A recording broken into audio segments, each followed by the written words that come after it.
मेरा नाम करण है। मेरा संबंध एक मिडिल क्लास फैमिली से है। मेरा दोस्त शुभम और मैं बहुत अच्छे दोस्त हैं। हम दोनों के बीच बहुत अच्छी दोस्ती थी।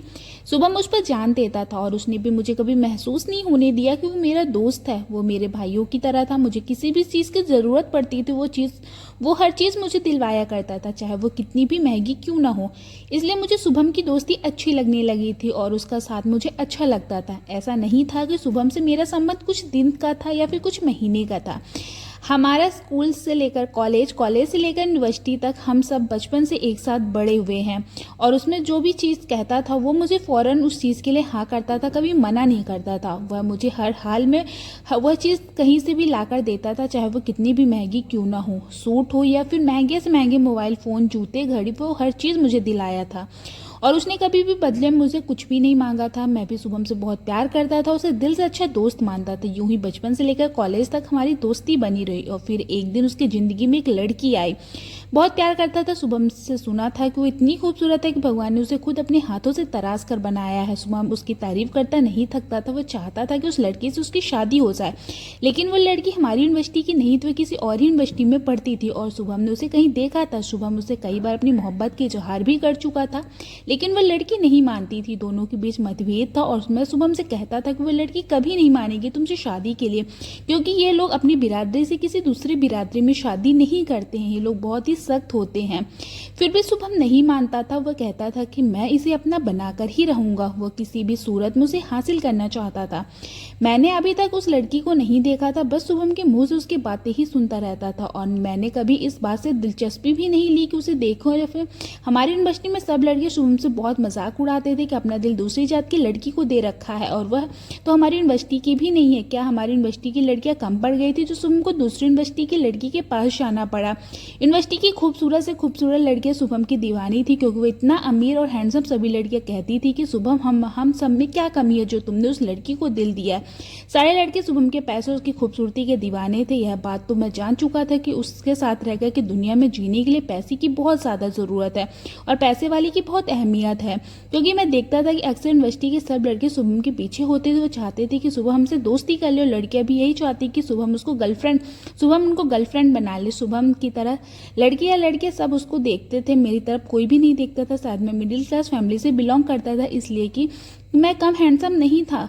अच्छी खासी पर्सनालिटी मेरी भी थी, लेकिन फिर भी लड़कियां मेरी तरफ नहीं देखती थी। मेरी पढ़ाई का खर्च मेरी माँ पूरी करती थी और इसके अलावा जो मेरे खर्च होते थे वो शुभम पूरा करते थे, इसलिए मुझे किसी भी चीज़ की ज़रूरत नहीं पड़ती थी। मैं शुभम को बोल देता था, इसी तरह मेरी सारी ज़रूरतें पूरी हो जाती थी।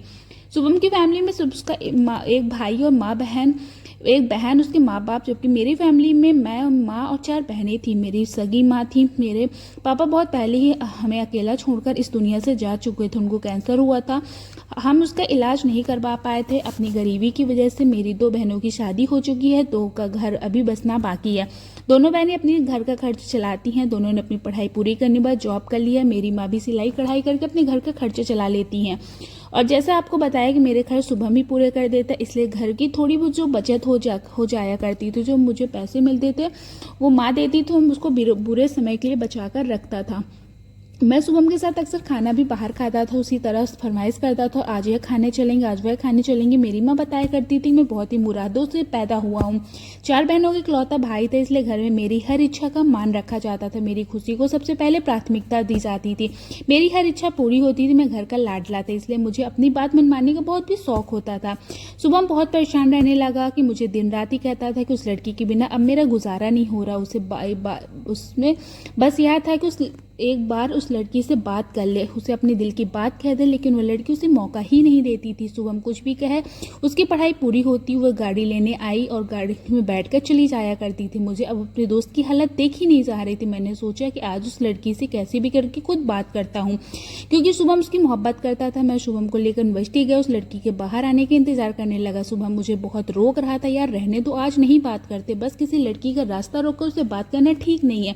लेकिन मैंने उसकी नहीं सुनी। मैंने पक्का इरादा बना लिया था कि आज उससे बात करके ही रहूंगा। कुछ देर बाद वो लड़की गेट के बाहर निकली। उसने बहुत ही सभ्य तरीके से कपड़े पहन रखे थे, गले में एक दुपट्टा भी पड़ा हुआ था जिससे उसने अपने चेहरे को अच्छे से कवर कर रखा था, चेहरे पर मास्क लगा हुआ था। वह जैसे ही गेट के बाहर निकली, मैं उसके सामने गया और अभी शुभम मेरे पीछे था। मैंने उससे कहा, एक्सक्यूज मी मैडम। वह लड़की मेरी तरफ देखी। मैंने उसके बिना कुछ सोचे कह दिया कि है मेरा दोस्त शुभम है। मैं रोज अपने आपको देखने इतनी दूर आता है, आप उसे देखते ही नहीं, आपसे बहुत मोहब्बत करता है। क्या है आप जानती हैं उस लड़की को इतना कह, उसने जोर से मेरे गाल पे थप्पड़ मार दिया। क्या कहते हो आगे बढ़ गए, तुम दोनों को शर्म नहीं आती? एक लड़की का रास्ता रोक कर उससे बात करते हो, तुम लोगों की माँ बहन नहीं है जो दूसरे की बहन का ऐसा पीछा करते हो। उसका तमाशा बनाते हो। मुझे बहुत बुरा लगा। उस पर मैंने शुभम से कहा, क्या तुम अभी भी इस लड़की से मोहब्बत करोगे जिसने तुम्हारे दोस्त को थप्पड़ मारा? शुभम अब थोड़ी देर बाद उसने मुझे जवाब दिया कि मैं तुमसे पहले ही कह रहा था यह काम मत करो, लेकिन तुमने तो मेरी एक नहीं सुनी। अब खुद ही देख लो, जब तो इस काम का बीच का है। अभी कहा है इस लड़की से कोई दोस्ती नहीं है। अगर कोई इस लड़की की तरह होती तो वह यही करती।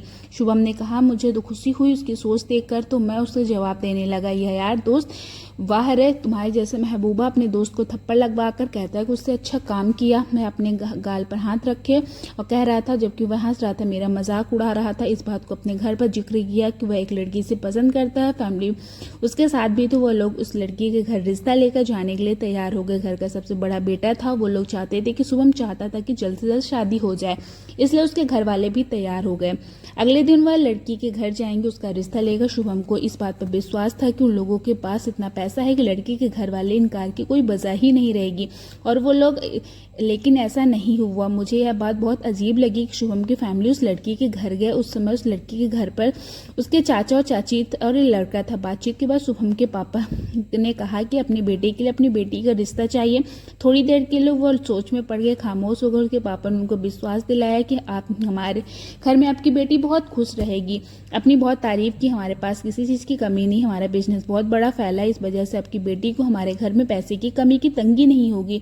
हमारा बेटा भी उससे बहुत प्यार करता है। उन्होंने बताया कि लड़की के माँ बाप तो मर चुके हैं, उसको हमने अपनी बेटी की तरह पाला है। उन लोगों ने बताया कि हम जिया के चाचा और चाची हैं, लोग उनको कुछ समय लगेगा फैसला लेने के बाद। उन्होंने बताया कि हम अपनी बिरादरी से बाहर शादी नहीं करते, इसलिए हमें आपको कोई जवाब नहीं दे सकते। शुभम के पापा ने जाने की इजाजत लेते हुए कहा कि हम आपके जवाब का इंतजार करेंगे, आप हमें फोन कर देना प्लीज। इसको बहुत दिन से इंतजार था। उसने एक जवाब एक हफ्ता इसी बीच में गुजार दिया, लेकिन उन लोगों का कोई भी फोन नहीं आया। फिर शुभम ने अपने पापा से बात करे और उसका नंबर लेकर शुभम ने खुद फोन मिलाया। पापा के हाथ में थमा दिए। बराबर घंटी जा रही थी, लेकिन उधर से कोई जवाब नहीं आ रहा था। वो लोग परेशान हो गए कि आखिर वो लोग जवाब देने में इतनी देरी क्यों लगाया। अगले दिन शुभम ने अपने पापा को फिर नंबर मिलाकर दिया। उन लोगों ने कॉल उठाया और कहा कि हम आपसे माफी मांगते हैं, लेकिन यह रिश्ता हम नहीं कर सकते। शुभम के पापा ने तो इनकार की वजह पूछी। वो लोग खामोश हो गए, फोन ही बंद कर दिए। मुझे भी अब गुस्सा आ रहा था कि उस लड़की की फैमिली ने आखिर इतने अमीर घर के रिश्ता ना कि क्या वजह दी। शुभम बिल्कुल खामोश हो गया था। उसके इनकार को सुनकर उसके किसी भी एक्टिविटी में दिल नहीं लगता था। वो बस अपने घर में ही रहने के लगा, एक कमरे तक सीमित रहता था। मैं उसे रोज मिलने आता था, उसके घर से उसे दिल बहलाने की बहुत कोशिश करता। उसे कहता था कि बाहर चलो कोई मूवी देखते हैं। कब तक तो इस बात का दुख मानता रहेगा, लेकिन मैं खामोश रहता। इसी बीच 2 महीने गुजर चुके थे और एक दिन उन लोगों का अचानक से फोन आया। वो लोग इस रिश्ते के लिए मान गए थे। वो जल्दी से जल्द शादी करना चाहते थे। शुभम के घर वाले बहुत परेशान थे इस बात को लेकर कि आखिर उन लोगों ने पहले इनकार क्यों किया और हाँ क्यों कर दी, आखिर उसकी क्या वजह होगी। लेकिन शुभम इस बात से कोई मतलब नहीं था। वो उन लोगों के हाँ सुनकर बहुत खुश था, क्योंकि उसे अपनी मोहब्बत मिलने जा रही थी। हर रुकावट खत्म हो गई थी। उसका बस नहीं चल रहा था, किसी की खुशी से नाचने लगे। इसी 2 महीने में शुभम बहुत उदास था। उसने ठीक से खाना पीना नहीं खाया था, बस एक कमरे में बंद पड़ा रहता था। इस अचानक मिलने वाली खुशखबरी से पूरे घर खुश कर दिया था। शुभम के पापा ने उसकी मंगनी की तारीख फोन पर ही कर ली थी। अब मंगनी और शादी की तैयारी जोरों से हो गई। सब बहुत खुश थे। आज उसकी मंगनी का दिन था। शुभम ने उसी समय सुनार की दुकान पर जाकर हीरे की अंगूठी बनवाई। मंगनी का दिन भी आ गया। सब बहुत खुश थे। मंगनी बहुत ही शानदार तरीके से शुभम की मंगेतर ने पहली बार उसकी मंगनी में देखा था। शुभम के मुंह पर उसकी तारीफ सुनी थी, उससे कहीं ज्यादा खूबसूरत थी। मैंने दिल दे दिया। सोचने लगा कि इस लड़की से मेरी शादी होती, मुझे मिल गई होती। मुझे जलन होने लगी। उसकी जिंदगी में हर ऐश मिल रहे हैं और लड़की भी इतनी खूबसूरत। आज से पहले मैंने कभी इतनी खूबसूरत लड़की नहीं देखी थी। अपने कॉलेज लाइफ की खूबसूरती शुभम सच कहता था। भगवान ने बड़ी फुर्सत से उसको अपने हाथों से बनाया, वो कितनी सुंदर, उसकी तारीफ के बिना कोई रह नहीं सकता था। मैंने तो 1 महीना हो गया था और जिया के घर वाले कह रहे थे अगले महीने की शुरुआत में शादी हो जाएगा। शुभम ने दहेज लेने से मना कर दिया क्योंकि वो लोग तो खुद ही पैसे वाले थे, उनको जरूरत किसी चीज की नहीं थी। उन्होंने सिर्फ जरूरत की चीज ही लेने को बोला था, इससे ज्यादा और कुछ नहीं। शुभम ने जिया का नंबर उसके चाची से ले लिया और वीडियो कॉल करता था, उसका कोई भी रिस्पॉन्स नहीं देते थे। शुभम यह समझता था कि शायद हमसे मोहब्बत नहीं करते, जबरदस्ती शादी के बंधन में बंधिए। अब शुभम अपने दिल से सोचता रहता था लेकिन उसे छोड़ने का भी नहीं सोचता था। वह सोचता था कि शादी के बाद धीरे धीरे मोहब्बत हो ही जाएगी। ऐसे समय गुजरा, शादी का दिन भी आ गया। शुभम के पापा ने शादी की सारी जिम्मेदारियां मुझे देखने को बोला था और हर जिम्मेदारी बहुत अच्छी तरीके से पूरा कर रहा था। सारी अरेंजमेंट देख रहा था। शुभम के कमरे से लेकर उसके सारे घर का डेकोरेशन मैंने ही किया था। सब मेहमानों को डेकोरेशन बहुत पसंद आया। शुभम बहुत खुश था। उसके मम्मी पापा उसकी नजर उतार रहे थे। सारे मेहमान पहले तैयार हो चुके थे, बस कुछ मेहमान के आने के बाद इंतजार हो रहा था कि बारात लेकर जिया के घर रवाना होता। कुछ ही देर बाद बारात रवाना होगी। वहां जिया दुल्हन के जोड़े में सजी थी, किसी परी से कम नहीं लग रही थी। इसे देखकर बहुत ज्यादा खुश हो रहा था, लेकिन उन दोनों को ऐसे देखकर पता नहीं क्यों मुझे जलन हो रही थी। वैसे तो मेरा दोस्त मुझे बहुत प्यारा था, लेकिन पता नहीं क्यों उसकी शादी वाले दिन एक दिल में अजीब सा जन्म ले लिया था। वो खुद ही नहीं समझ पा रहा था कि मैं ही खुशी में से चला जा रहा था। फिर कुछ और बातें। कुछ देर बाद शादी होने लगी। पंडित जी दूल्हा को लाने के लिए बोले। सारा समाज दूल्हा दुल्हन की बहुत तारीफ कर रहा था। लोगों ने उसकी तारीफ सुनकर मैं खामोश खड़ा रहा। वहां शादी की मुबारकबाद देने लगे। गले मिलकर उसे हमेशा खुश रहने के लिए दुआ दिया और उसने कहा कि आखिर तुमने भाभी को हासिल कर लिया। उसकी हंसी पूरे हॉल में गूंज रही थी। जिया बहुत चुपचाप से ज्यादा बोल नहीं रही थी। शुभम हंस रहा था। वह सब मुझे पता नहीं, देखा नहीं जा रहा था। कुछ देर बाद विदाई हो गई। शुभम जिया गाड़ी में बैठकर जो फूलों से सजी हुई थी। शादी खत्म होने के बाद सब अपने अपने घर चले गए। जिया को घर आती उसके सास पूरा घर दिखाने लगे। उसके बाद वो लोग शुभम को कमरे में लेकर गए। मैंने अपने हाथों से सजाया था। शादी को 1 महीना होने वाला था, लेकिन अब शुभम बुझा बुझा सा रहने लगा था। मैंने उससे कई बार पूछा, लेकिन वो हमेशा टाल दिया करता था। पता नहीं क्या बात थी, वह मुझसे छिपा रहा था। हालांकि मैं उसका दोस्त था, जिसकी छोटी छोटी बात भी शेयर किया करता था। समय यूं ही गुजर रहा था, लेकिन शुभम में कोई बदलाव नहीं आ रहा था। मुझे ऐसा लग रहा था शादी करके बहुत पछता रहा है। मैं दिल ही दिल खुश हो रहा था कि जो हो रहा है अच्छा ही हो, क्योंकि मुझे शुभम की पत्नी जिया अच्छी लगने लगी थी। मैं दिल से उसे मोहब्बत करने लगा था। जिया को शुभम के साथ मेरी आंखें बर्दाश्त नहीं करती। शुभम इस शादी से खुश नहीं था, लेकिन मैं इस बात का पता नहीं लगा पा रहा था। एक दिन शुभम से पूछ लिया, आखिर क्या बात है, किस वजह से तो इतना परेशान है, क्या तुम जिया की वजह से परेशान? एकदम से हैरान हो गए। उसने कहा कि हाँ बस ऐसा ही समझो, लेकिन प्लीज मुझे फोर्स मत करो कि यह बात मैं तुम्हें बताऊं। मैं खामोश होगा उसका जवाब दूंगा। अब मेरे लिए आसानी होगी कि शुभम जिया को पसंद नहीं करता। मैं चाहता था कि शुभम जिया को छोड़ दे और किसी तरह से तलाक दे दे, तो मैं उससे शादी कर लूं। शुभम की मम्मी ने मुझे फोन किया, मुझे कुछ ऐसी बात बताई जो मैं बहुत ज़्यादा हैरान हो गया। उनकी मम्मी बहुत परेशान थे, मुझसे कह रही थी कि तुम शुभम को समझाओ उसकी परेशानी। मुझे अंदाजा हो रहा था कि शुभम जो बात बताई है जिया की वजह से परेशान वो एकदम सच है। इसलिए मैंने आंटी को बोल दिया था कि चिंता ना करो, मैं उसे समझा लूंगा। कहते हुए मैंने फ़ोन बंद करके रख दिया। मैं खुद ही नहीं चाहता था कि कुछ ठीक हो। मेरा काम तो वैसे भी आसान हो रहा था। मैं उसे समझाता, उससे पहले भी झगड़े होते थे, लेकिन अब शुभम जिया को छोटी छोटी बात पर मारने भी लगता था। ये बातें मुझे शुभम की माँ फ़ोन पर बताई थी। सुबह मुझे जब भी मिलता था मैं उसे जानबूझकर कुछ ऐसी बात बोल देता तो उसकी पत्नी नफरत करने लगे, उस पर गुस्सा करने लगे। और मैं हमेशा करता था, तुम कितनी ज्यादा अपनी पत्नी से मोहब्बत करते, शायद तुमसे उतनी मोहब्बत नहीं करते। उसकी जिंदगी में तुमसे पहले कोई और था। शादी उसने अपने चाचा चाची के दबाव में कर ली है। मैंने उसे बहुत उस्काया जिससे अपनी पत्नी को तलाक दे, उसके घर से निकाल दे। शुभम अभी तक यह सब कुछ नहीं कर रहा था जैसा मैं चाहता था। वैसे भी उसके साथ गलत व्यवहार रखे हुए थे, उसे मारता भी था और मैं यही चाहता था शुभम उसे हमेशा के लिए छोड़ दे, उसे तलाक दे। मैं नफरत की आग में बहुत आगे जा चुका था। मुझे अपने जैसे नफरत महसूस होने लगी थी। उस नफरत में मेरी और शुभम की दोस्ती कहीं गायब हो गई थी। मेरा मकसद था जिया को किसी भी तरह हासिल कर लूँ, शुभम की जिंदगी से निकाल दूं। मैं हर मुमकिन कोशिश की जिया को शुभम की जिंदगी से निकालने की। शुभम ने अभी तक उसे तलाक नहीं दिया। मैंने शुभम को जान से मारने की कोशिश में लग गया। मेरा कोई भी प्लान काम नहीं कर रहा था। अब मैंने यह सोचा कि उसे किसी भी तरह से खाने में जहर मिलाकर दे दूं। फिर मैं शाम को उसको फोन किया, आज का दिन मेरी तरफ से तुम्हारे यार के लिए। खाना खाने के बाद हम बाहर कार में आकर बैठ गए। उसके लिए जूस ले आया और उसमें जहर मिला दिया, शुभम के सामने रख दिया। उसे जैसे पीना शुरू कर दिया, थोड़ी देर बाद वह नीचे गिर गया। उसके मुंह से झांच निकलने लगे। सब कुछ देखकर पहले तो मैं थोड़ा डर गया और यह सब कुछ देखकर मैं जल्दी से हॉस्पिटल लेकर गया। उसके मम्मी पापा को फोन लगाया, वो लोग हॉस्पिटल पहुंचे, लेकिन सब लोगों के होश उड़ गए। डॉक्टर डॉक्टर ने बताया कि शुभम इस दुनिया में नहीं रहा। फिर क्या था, उसके माँ बाप वहीं पर रोने लगे। मैंने उसकी पत्नी, उसके बहन भाई को हॉस्पिटल फ़ोन करके बुलाया, वो लोग भी वहीं पर आ गए, सब लोग रोने लगे। मैंने भी तो उनके सामने थोड़ा रोने की एक्टिंग की। फिर शुभम की डेड बॉडी उनके घर ले गए, उनका अंतिम संस्कार हो गया। मुझे कोई भी अफसोस नहीं था कि मैंने क्या कर दिया। मुझे बस जिया को हासिल करने का भूत सवार हो गया था। मैं किसी भी हद तक गुजर सकता था।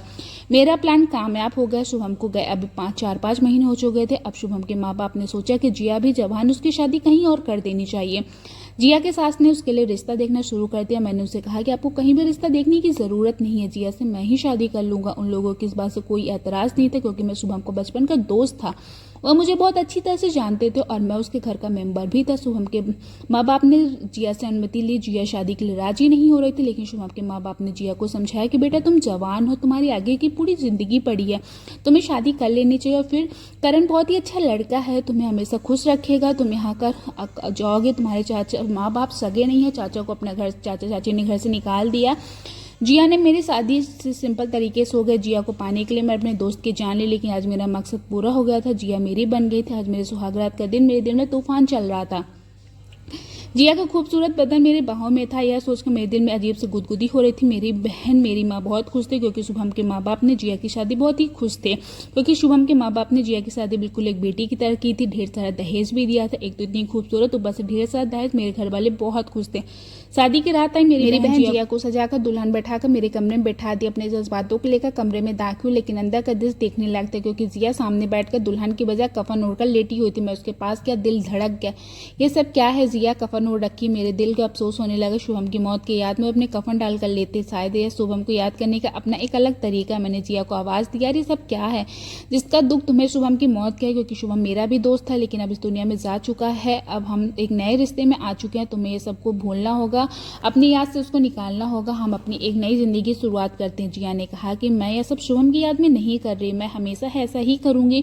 मैं शुभम की पत्नी थी, तब भी रात को कफन ओढ़कर लेटा करती थी। मुझे कपड़े के बिना नींद नहीं आती। अब तुम्हें भी मुझे ऐसे ही झेलना होगा। मैं शुभम को कहीं भी हाथ नहीं लगाने दी थी। वह मेरे पास आए, मेरे शरीर का हाथ लगाए। तुम्हें भी यह हक मैं नहीं दूंगी। तुम मेरे शरीर को हाथ लगाओगे।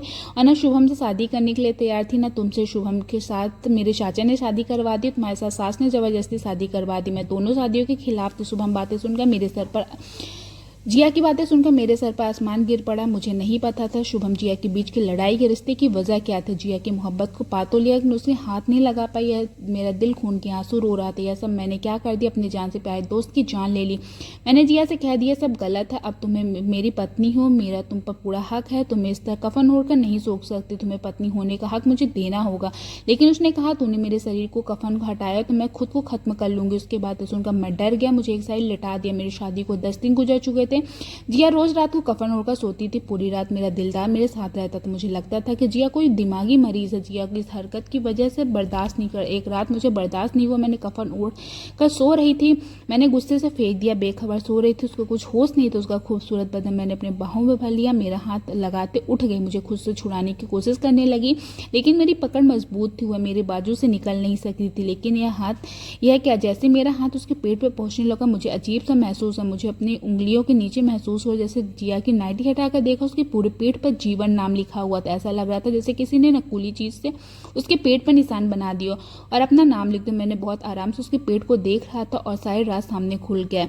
सर झुकाए बैठी थी। मैंने कहा यह सब क्या है? तुम्हारे पेट पर जीवन नाम क्यों लिखा है? जिया ने कहा इसीलिए मैं अपने शरीर को हाथ नहीं लगाने दी। मैं कफन ओढ़कर सो जाया करती थी। शुभम को मैंने कभी अपने शरीर को हाथ नहीं लगाने दी। मेरे जीवन की सच्चाई है, मैं जीवन नाम के लड़के से प्यार करती थी, लेकिन एकदम दिमाग का सनकी था। मेरे साथ मनमानी करता था। जो कोई भी मेरे ऊपर जुल्म करता था, मेरी आंखें सिर्फ मेरी तरफ होनी चाहिए या सिर्फ किसी तरफ उठी तो मैं आंख निकाल लूंगा। मैं उसका पीछा छुड़ाना चाहती थी, लेकिन मेरा पीछा नहीं छोड़ा था। एक बार मैं स्कर्ट कपड़े में पहने हुए थे। मेरे पीछे का गला कुछ ज्यादा ही बड़ा था। उसके साथ एक कार्यक्रम में बैठे हुए थे। कुछ लड़के मेरे पीठ को देख रहे थे। जीवन को यह सब कुछ बर्दाश्त नहीं हुआ। वह मुझे अपने साथ ले आया और मेरे पीठ पर एक तेज नकुली चीज से अपना नाम लिख दिया। उसने कहा कि तुम सिर्फ और सिर्फ मेरी हो। रुकने वाली निगाह को पता होना चाहिए कि लड़की सिर्फ जीवन की है। उसका यह रूप देखकर मैं बहुत ज्यादा डर गया। मुझे पूरी पीठ लहूलुहान हो चुकी थी। तो मैं किस तरह से पीछा छुड़ाना घर आए। मेरे माँ बाप इस दुनिया में नहीं है। चाची का मेरे साथ अच्छा व्यवहार नहीं था। अगर मैं सच्चाई बता देती तो मुझे घर से निकाल देती और इस समय मेरा साथ भगवान से ऊपर दया आ गई। मेरे चाचा का ट्रांसफर दूसरे शहर हो गया, चाचा ने घर बदल दिया। इस तरह से जीवन से मेरा पीछा छूट गया। लेकिन बाद में मुझे पता चला कि मैं जीवन के बच्चे की माँ बनने वाली हूँ। उस दिन में चाचा चाची का रिश्ता मेरे साथ और भी खराब हो गया। उन्होंने कहा कि तुमने कहीं मुझे मुंह दिखाने के लायक नहीं छोड़ा। ऐसे शुभम का रिश्ता मेरे लिए आया। चाहे चाचा ने मेरी प्रेगनेंसी गिरवा दी और जबरदस्ती मेरी शादी शुभम के साथ करवा दी, लेकिन मैं नहीं चाहती थी मेरा सच शुभम को पता चले, इसलिए मैंने उसे कभी भी हाथ नहीं लगाने दिया। लेकिन आज तुम्हें सब कुछ देख ले, इसलिए मैं तुम्हें सारी सच्चाई बतानी पड़ी है। यह सारी सच्चाई जानकर मेरी आंखें खुल चुकी थी। मुझे अपने दोस्त के मरने का बहुत दुख था। मैंने उसे जान ले लिया, मैं उसका गुनाहगार था। मैं अपने गुनाह को स्वीकार कर लिया। शुभम की जानबूझकर कोई एक्सीडेंट नहीं हुआ था, बल्कि उसके पीछे मेरा हाथ था। जिया आंखें फाड़ कर मेरी तरफ देख रही थी। हम दोनों ही गुनाहगार थे। जिया से मैंने कहा कि मैं तुम्हारी हकीकत जानते हुए तुम्हें अपनाने को तैयार हूँ। लेकिन जिया ने कहा, जो अपनी जान से प्यारे दोस्त करना हो सका उसका साथ अब एक भी पल नहीं रह सकती। जो इंसान अपने बचपन के दोस्त करना हो सका, वो दोस्त जिसने तुम्हें भाई से बढ़कर जाना, तुम्हें भला मेरे साथ क्या वफा करोगे। उसी पल उसने मेरा घर छोड़ दिया और हमेशा के लिए मेरी जिंदगी से चली गई। अब मैं तन्हा अकेला अपने पश्चाताप की आग में जल रहा था। मेरे हाथ में बहुत बड़ा पाप हो गया था। अदालत के जरिए मुझसे तलाक ले ली। दिन भर दिन मेरी हालत खराब होती जा रही थी। किसी काम में मेरा मन नहीं लग रहा था। जिया के ख्यालों में मैं मगन रोड पर चला जा रहा था। पीछे से कार का मेरा एक्सीडेंट हो गया। मैं रोड पर गिरा पड़ा। भगवान की कृपा से मुझे ज़्यादा चोटें नहीं आई थी। गाड़ी वाले ने मुझे गाड़ी में बैठा और अपने घर ले आया। उसने कहा कि खुद को थोड़ा रिलैक्स फील करो, फिर मैं तुम्हें तुम्हारे घर छोड़ दूंगा। मैं उसके घर में बैठा हुआ था, उसके घर को देख रहा था। बहुत ही खूबसूरत घर था। तभी एक लड़की कमरे से बाहर आती दिखाई दी। धरती आकाश मेरे आंखों के सामने घूम रहा था। कमरे से निकलने वाली लड़की कोई और नहीं बल्कि जिया थी। वो लड़का जो मुझे कार से लेकर आया तो जल्दी जिया की तरफ बढ़ा और उसका हाथ पकड़कर बोला, देखो इसी लड़के का एक्सीडेंट मेरे कार से हुआ था, कैसे हो गया, तुम इसके लिए जूस ले आओ। जिया भी मुझे देख रही थी, लेकिन उसने मुझे नफरत से देखकर मुंह फेर लिया और किचन में चली गई। मुझे कुछ भी समझ में नहीं आ रहा था। कुछ देर बाद में एक लड़के का कॉल आया और वो मुझे गाड़ी से लेकर बाहर आया और वह बात करते करते बाहर चला गया। मुझे रोका नहीं गया। मैं जिया से पीछे किचन में गया और मैंने जिया से कहा, क्या है। जिया ने मुझे बताया कि जीवन है, यह मुझे तलाश कर रहा था, मुझ तक पहुंच गई, इसलिए मुझे माफ़ी मांगी। और अब भगवान की कृपा से जीवन एकदम ठीक है, मुझे बहुत प्यार करता है, मेरा बहुत ध्यान रखता है। हम दोनों ने शादी कर ली और मैं अपनी ज़िंदगी में बहुत खुशी तो जिया के चेहरे से टपक रही थी। मैं जिया की तरफ देखते घर से बाहर आ गया और मैं भगवान से रो रो कर प्रार्थना करता रहा कि भगवान मेरे पापों की सज़ा कम कर दो और मेरे दिल को सुकून दे। दोस्तों, उम्मीद करती हूँ कि आपको ये कहानी पसंद आई होगी। कहानी पसंद आई तो वीडियो को लाइक करें, चैनल को नए हैं तो सब्सक्राइब करें और हाँ, नोटिफिकेशन बेल ज़रूर दबाएं ताकि सबसे पहले अपडेट आपको मिल सके।